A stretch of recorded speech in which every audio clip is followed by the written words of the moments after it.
একটি ঘরের মেঝে কার্পেট দিয়ে ঢাকতে মোট ৭,২০০ টাকা খরচ হয়। ঘরটির প্রস্থ ৩ মিটার কম হলে ৫৭৬ টাকা কম খরচ হতো। ঘরটির প্রস্থ কত? ৫৭৬ টাকা কম খরচ হয় যখন প্রস্থ, আচ্ছা কম শব্দটা লেখার দরকার নেই নাকি, এখানে কি বলছে ৫৭৬ টাকা কম খরচ হতো। ৫৭৬ টাকা যদি কম খরচ হয় সেই ক্ষেত্রে ৩ মিটারের কম খরচ হচ্ছে, তাহলে আপনি লিখবেন ৫৭৬ টাকা খরচ হয় যখন প্রস্থ ৩ মিটার। কম খরচ হয় লেখার দরকার নেই। অতএব ১ টাকা খরচ হয় যখন প্রস্থ কত হবে, ভাগে চলে আসবে।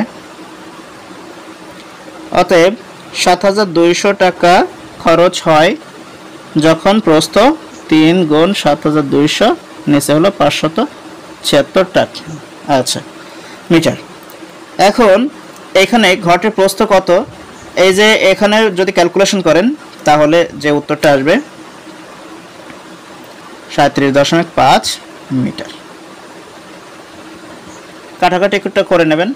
৩ দিয়ে যদি আপনি কাটাকাটি করতে চান, এখানে কাটলে কত আসবে, ৩ একে ৩ থাকবে ২৭, ৩ নং ২৭, ৩ দুগুণ ৬, ১৯২ হবে। ৭,২০০কে ১৯২ দিয়ে ভাগ করলে ৩৭.৫ আসবে। তো আমি আর কাটাকাটি করলাম না, সরাসরি রেখে দিলাম।